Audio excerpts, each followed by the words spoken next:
Going on, people? This is your boy Matt. I'm bringing you my review of one of my favorite films, war films, Saving Private Ryan. This film was released in 1998, directed by legendary Steven Spielberg himself.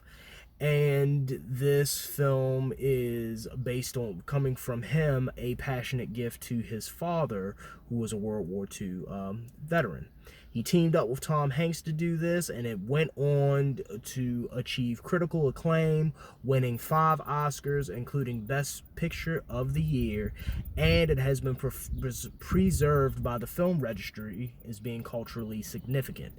And that probably has a lot to do with the authenticity behind it, not just only its depiction of war, the violence of it, the nature of it, but also the good story behind it. The premise focuses on 8 men who receive a mission after they storm the beaches of Normandy to go deep into enemy territory to retrieve one man, Private Ryan himself, who lost his other 3 brothers in combat. The film is very solid. It stars an ensemble cast. A lot of these actors who were not well known at the time. The cast includes Tom Hanks himself, who portrays Captain Miller, who leads the team. You have Barry Pepper as Private Jackson, who's the sniper. Matt Damon himself, who portrays Private Ryan. Tom Sizemore, who is Sergeant Horvath, Mike Horvath. Vin Diesel, who portrays Private Caparzo. Jeremy Davies, who portrays Corporal Upham. You also have Adam Goldberg, who portrays Private Mellish. Giovanni Ribisi, who portrays the T4 Med Doc Wade.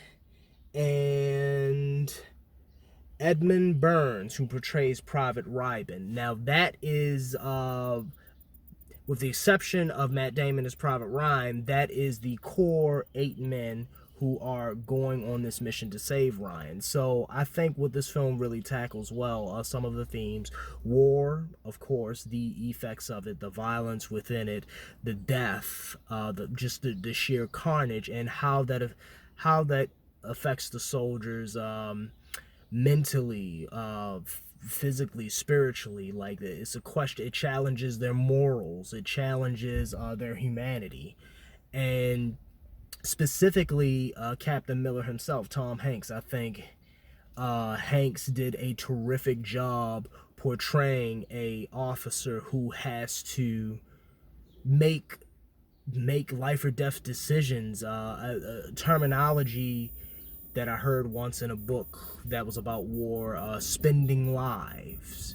And there's a wonderful scene that really taps into this between him and Sergeant Horvath, where Captain Miller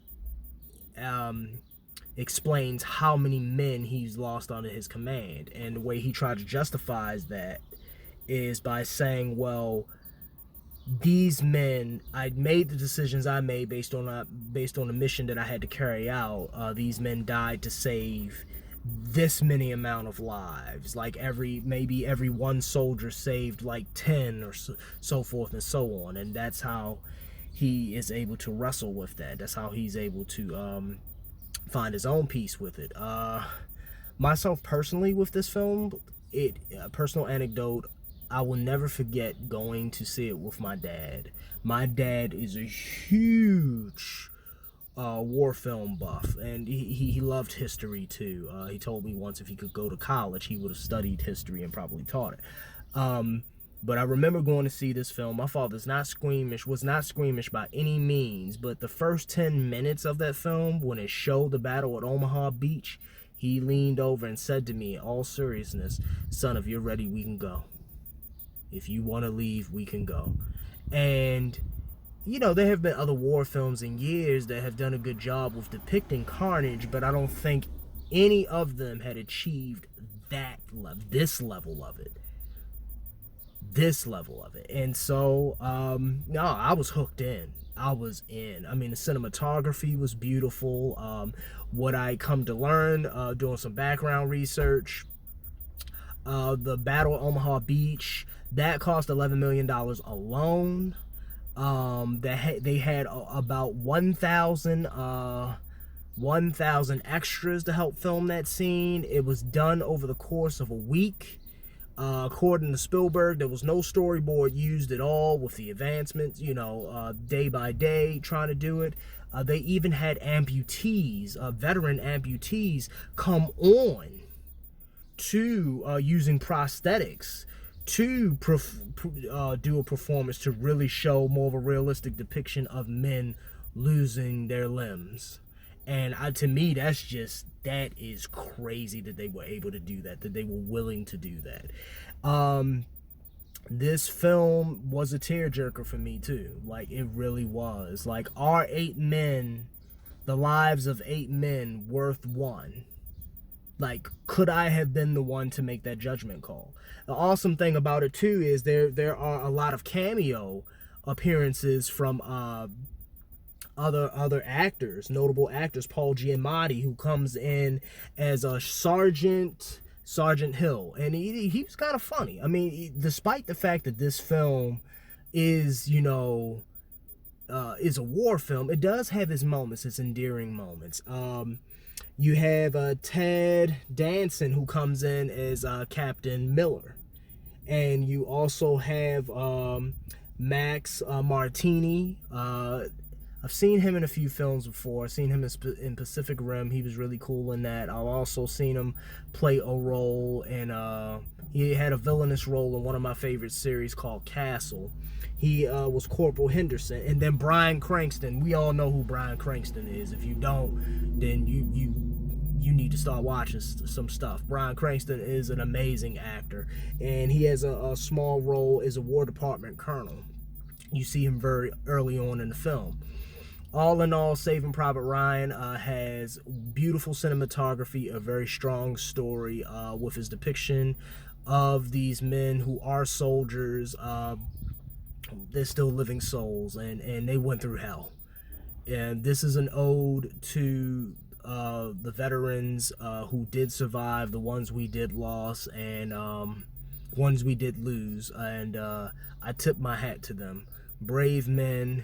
And their losses on both sides, which is why I'm hoping and praying that another world war never happens.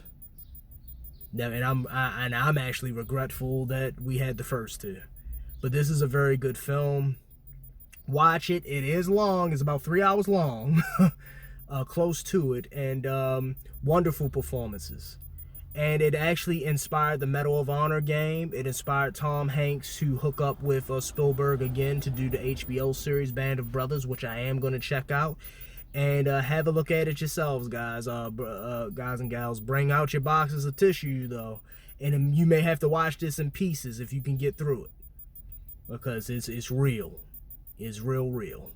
So I hope you guys are enjoying today. It is beautiful out. I think it's supposed to get up to about the mid or late 70s. I'm outside right now. I'm enjoying some of this sunshine, catching some of this vitamin D. Stay safe, stay home, Netflix and chill. Watch all of these great series and films that you can catch up on.